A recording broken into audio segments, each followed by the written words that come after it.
Greetings to the free world on the band. We're back at you one more again. Wanted to reach out to you good people because we just saw this video about some, Kevin Martin? We think his name's Kevin Martin that went live, and he made a supplementary video to his first video that obviously got a lot of clout. But we only saw the second one and know that there was a first one because of his verbiage.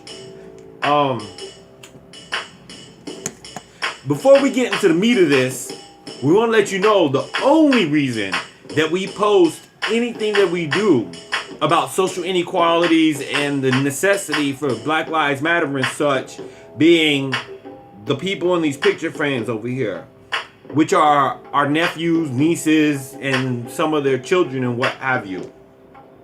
Well, actually, the other reason to it, because it should be two reasons, is the edicts that our parents taught us along the way about race relations and how life works, even though we thought ourselves personally they were archaic.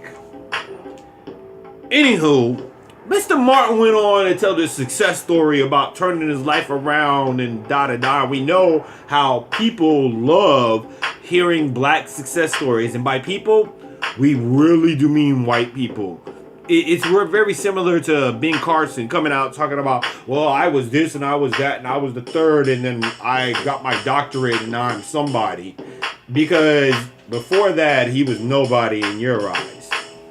Anyway, something we don't really dive into too much is our background. As far as like really capturing who you're listening to right now. We grew up in the barrio. And for those that are unfamiliar with the term, that's neighborhood. But when you say barrio, it normally has a connotation here in modern America as being a hood. Same way as somebody said ghetto or whatever. And in there, we gained the respect of our peers along the way and didn't have to join the gang that emerged from it. Which, well, that was based on the fact that we had parents that gave a damn about us.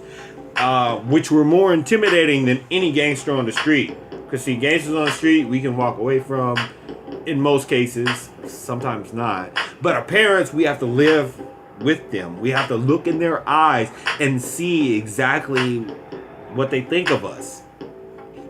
So, even coming from where we were, our parents instilled some ideologies in us that were very productive to being a positive impact on the society we were in. And even speaking to that, we've done volunteer work, and we're not going to go into detail with it because we don't want to sound braggadocio like the people who volunteer around Thanksgiving and Christmas time, who just volunteer around Thanksgiving and Christmas time to say that they did. Very, very parallel to philanthropists who invest money in different communities or adventures in order to, well, say they did it. So that's not here nor there. You know, it really isn't. On top of this service, we were also being groomed to be a minister to the point where we read the Bible front to back 3 times by the age of 13. So well did we, understand the material is we were asked to be a leader of Sunday school. And not just a leader of Sunday school, but a speaker at adult Sunday school. Because see, they couldn't label us as a leader of adult Sunday school. They had to minimalize who we are as a speaker at adult Sunday school, but we were leading them too. Here nor there. After our high school career and whatnot, we joined the Marine Corps as a result of the blind patriotism instilled to us by our father, who's actually a veteran of a segregated army he volunteered for, as well as, setting up an example of different choices our nephews could take moving forward in this crazy world that we've been handed to.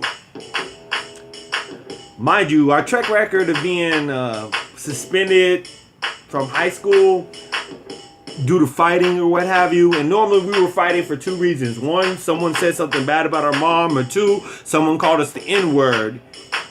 That record made people shocked that we could have enough respect for authority to join the Marine Corps. Here or there. But actually, it's very integral to the point we're getting now. Now, while enlisted in the Marine Corps, we were not the best Marine in the world. Promise you. And we sure as hell were nowhere close to being the worst.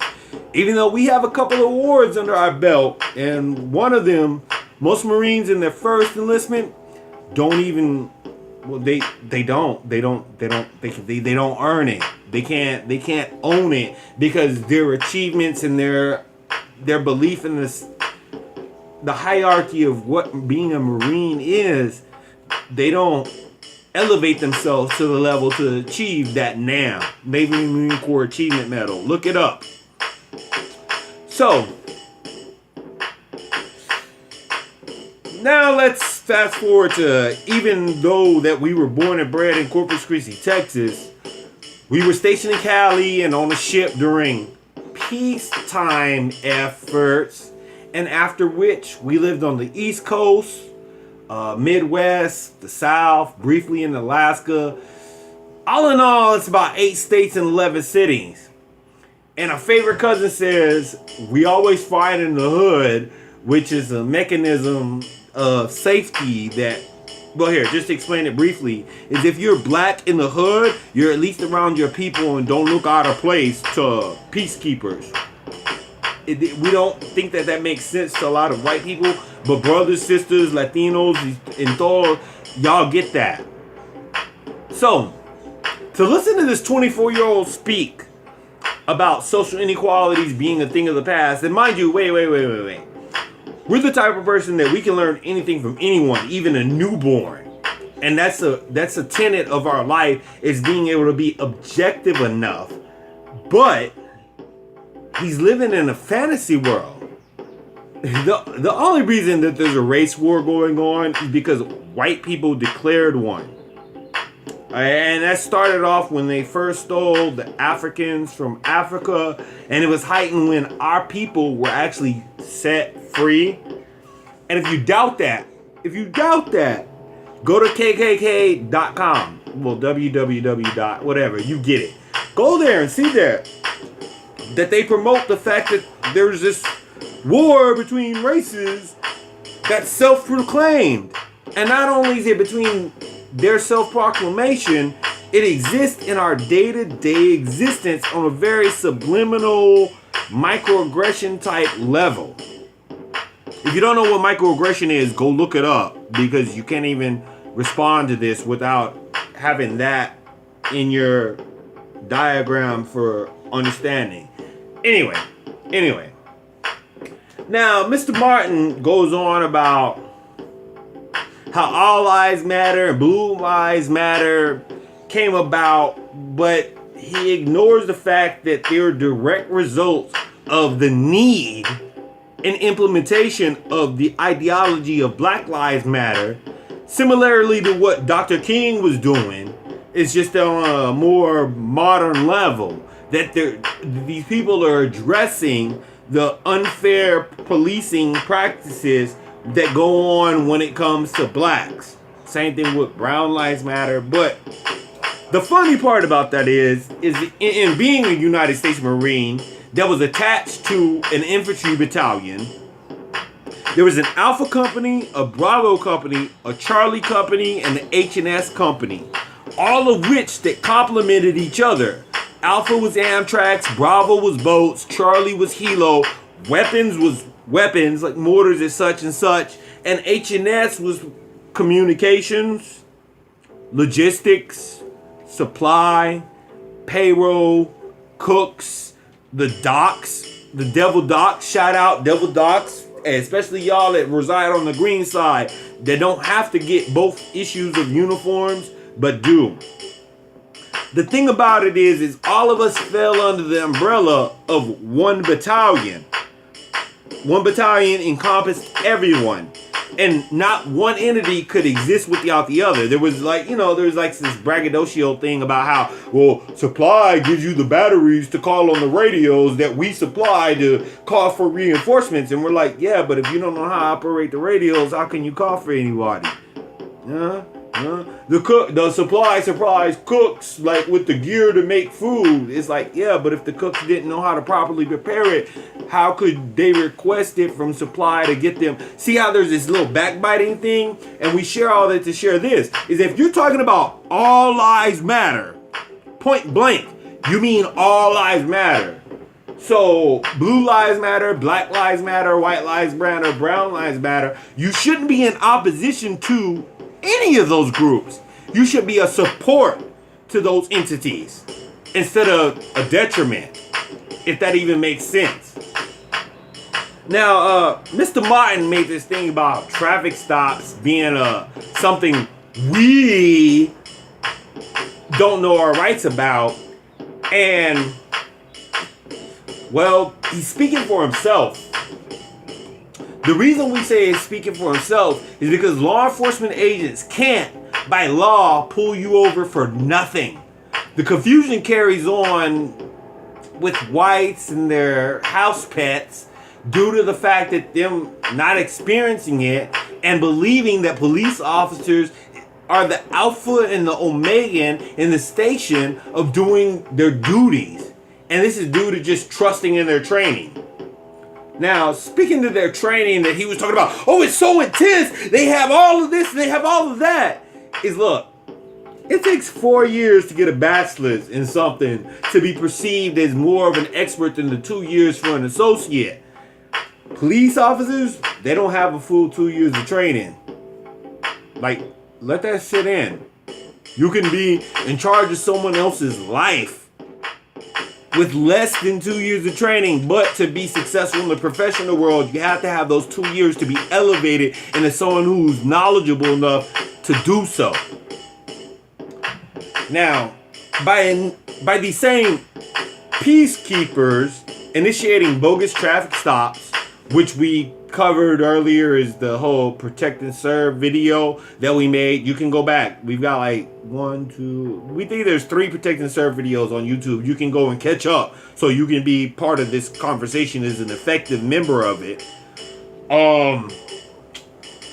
The peacekeepers, they really initiated the chain of events to make them in fear for their lives, or they put their lives in danger or on the line, or however you want to church it up to how they created an adverse situation by not following the letter of the law.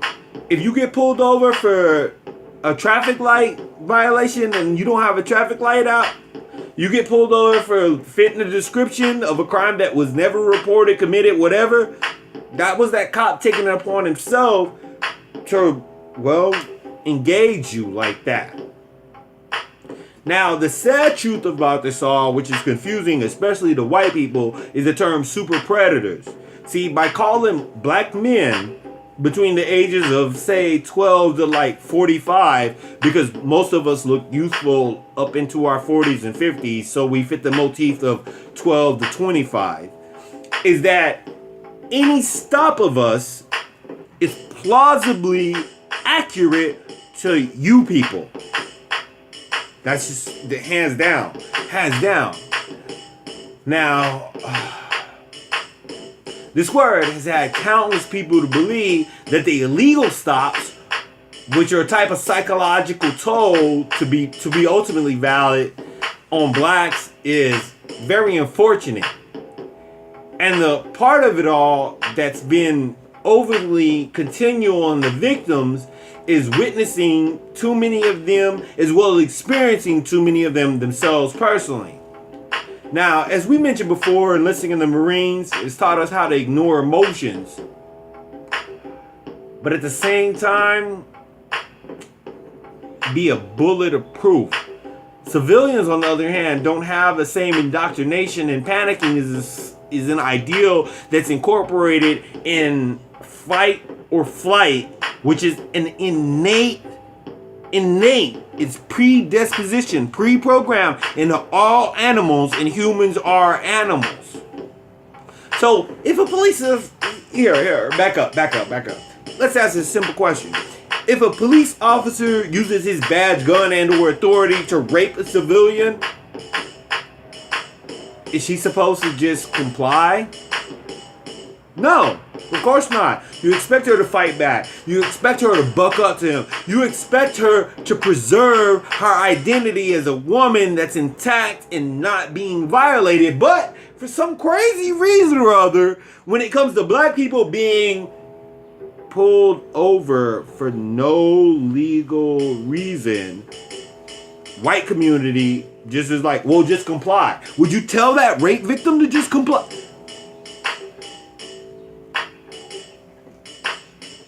Now, Mr. Martin went on to talk about these whole bad apples. And the thing that's bothersome about that is that there's more and more and more police officers coming through talking about the, well, unjust laws that are in place, off book, mind you. They're off book laws. You can't go and look it up anywhere.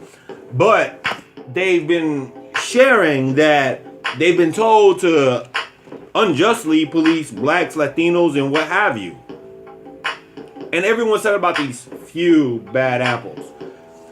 The issue that we take with that is a great deal of these few bad apples have been washed by these few good cops who are finally opening up about these being standard operating procedures for years. For years. You're talking about a veteran of the police force for 5 years talking about watching himself or herself turning the other direction about the improper practices that happen in black Latino communities. But everyone's like, oh, well, you know, it's just a few bad cops. No, countless of them have been right in the trenches watching this happen.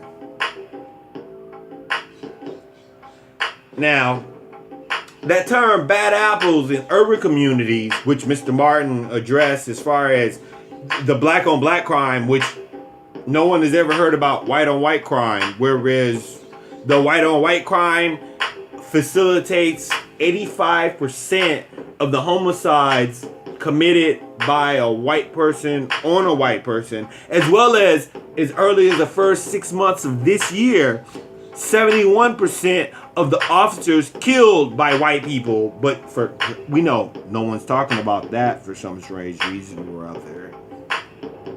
Now, it should be obvious that this is propaganda. It's something to heighten, again, the ideology of a super predator being real. In the same lane of ignoring the whites that are, well, killing whites. Not mentioned on. And we're not going to be petty and mention the whole heroin epidemic that's all of a sudden a thing that deserves compassion and rehab, whereas blacks and Latinos that were victims of crack, cocaine, needed to be jailed. Like off rip, automatic, period, stamp it. Now, when Mr. Martin speaks to rebuilding our culture, it's kind of insulting. Actually, take that back. It's actually insulting because everything that he speaks to is very detrimental to outsiders looking in on what our culture is. He's running with the same media rhetoric that white people run with when they try to address things going on in the black community, whereas they don't know anything outside of the facts that were force-fed to them by history books and or media. Because if we rewind the tape, when Black Power came about, it meant something that black people could identify with. It was the Black Panthers feeding kids. It was the Black Panthers opening up clinics. It was this and that and the third. But white power is basically white people lynching, dropping bombs, justifying their existence as being the dominant culture. And that's something that Mr. Martin just totally skipped right over. We don't understand if it's a lack of knowledge on his part or if it's if it's the programming hitting home like it's supposed to. The same way it hits white people who want to rattle off all these facts and what have you. We had made a meme about how nobody challenges PETA, whatever it's called, about the black, with the violence in the black community as far as officers are concerned, because, well, PETA, whatever, they're there for protection for animals, and since humans are animals, they should be the forefront in the whole Black Lives Matter thing, or at least the All Lives Matter thing. But you don't question them for that. Same way you shouldn't be questioning Black Lives Matter about issues in the black community that do not have to deal with police brutality.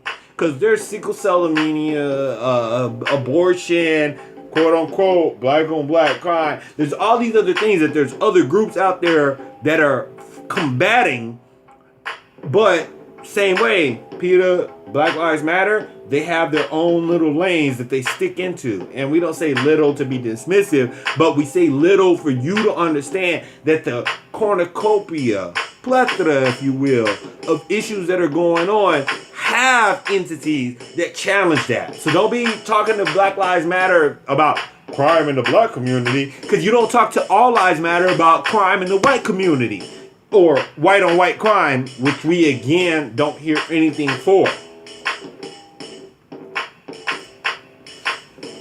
Now, police officers are closer to being the same, like, as far as blacks are concerned, that when we moved, take that back. Police officers are way different here in South Central. And it's part of the reason, again, we moved to South Central Los Angeles when we picked the zip code here, is because we don't want to fill out a place or fit the description. Now, to touch on the intense training that Mr. Martin touched on, spoke to, what have you, if you're a well-trained officer and one in, human psychology, a person should understand that a black man seeing an officer with his hand on his gun while approaching his vehicle should be a little bit more fearful than your approach to it. Now, if you can't see that, then you're kind of in the wrong field. And the second point to that is that the same officers who have an internal history of violence and or from, their departments they resign from are normally the said complaints against blacks and Latinos due to their policy of our areas being the same. Now, and this is all due to their little regard for, well, civil liberties, because they know that they can get away with assault to the upwards of murder. Very proven. We think the figures are 1 in 32 black men, 1 in 88 black... our bad. 1 in 32 black men, 1 in 88 Latinos, and 1 in 240 some odd white men are incarcerated now. Now, if you believe those figures state that blacks and Latinos have a higher propensity for crime, you need to drink a gallon of bleach. Instead of understanding that the unfair police practicing that goes on in the black communities goes on into the Latino communities, which is pretty much more plausible when you step back from it and not think of yourself as a white person looking like Bambi's mom sheltered from the truth or what have you. Excuse us. Now, he mentioned something about the dark tint on a black person's car and a police officer not being able to identify them as such. And we want to understand that in the ideal of what happens when you're driving this way, a police officer's driving that way, and he flips a U-turn to get behind you. Because see, if he's looking at you face on, he knows that you're black or Latin. And even in that same lane, we want to know about when you have the convertible with the rag top down. Because in that Protect and Serve, we think we explained the story about us and our buddy being pulled over a few times with this rag top down that only looked like the only car in the city that resembled the description for fitting the description of being portion of a crime. And see, that bothers us because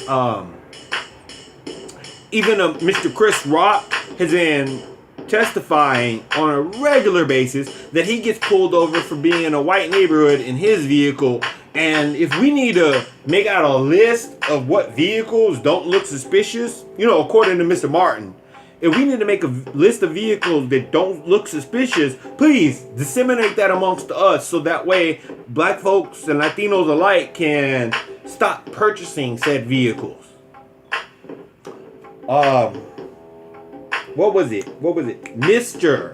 Mr. Martin. He talks about how a police officer addresses him as Mr. Martin for complying, blah, blah, blah. Look, we've had a cop or two walk up to us calling us explicatives, a-holes, MFs, whatever, before we even had a chance to say, hey, our license and registration is right here in the visor. Whereas white people, you don't get that treatment. And we know it because we've been riding in vehicles with white people who never had any such treatment. It's actually the inverse, whereas these white people that are pulled up, why are you pulling me over? What is wrong with you? Like, no, I'm not going to let you see my license. You had no right to pull me over, blah, blah, blah. Because those white people know the law. Again, back to retrace Mr. Martin's steps. When he said, we don't know the law, he doesn't know the law. And he's, again, at 24 years old, who hasn't obviously been introduced into the same indoctrination that some of us have, to get it via experience, witness, or research. Because see, the ACLU does a phenomenal job of putting it out there on the open as far as what your rights are when it comes to being pulled over. Now, to contest the ideology that respect is what lets you walk away alive from an interaction with a police officer, you know what? We're not even going to humor that. Because the way life plays while interacting with law enforcement, it's a mockery when it comes to black people. It's not the same. It's not the same at all. Now, if we want to fix all of this, we, being societal level, is that there needs to be legislation put in place where body cams are a mandatory ideal for every police officer, east to west coast, Texas up to North Dakota, and readily available to the public, which is unlike North Carolina, who just passed legislation to make said footage not something you or this guy can put their hands on. If you're a public servant that's doing their job within the parameters of it, what do you have to hide? Why would you not want to be like, oh, no, here it is. This is why I shot him. Here's the video. You see it? Take it. Run with it. That why alone, for all the white people out there trying to defend the boys in blue and that blue line, which, mind you, all cops, we don't care what ethnicity they are. They're left over from the slave patrol, which makes them white. Hell, even Jesse Williams stated that the ideal of acting free would have saved Sandra Bland's life, but what white America missed, and when we say America, we mean America with a KKK instead of a C, is that, well, her white counterparts could have done exactly what she did and drove her around. Like, they just drove right around. Not even go straight home. We mean around, like around town, having a good old visiting whoever, before being pulled out of the vehicle like Miss Bland was and had her life ended. Now, just to go on record, we're still a little bitter about the whole Tamir Rice thing, who's kind of like, well, we don't want to say kind of like, who's exactly the Emmett Till of our time, and the coward who murdered him will walk free because double jeopardy's already intact, because not one but two judges have abstained him from what he did in taking Tamir Rice's life. And, well, we guess that's supposed to be justice, huh?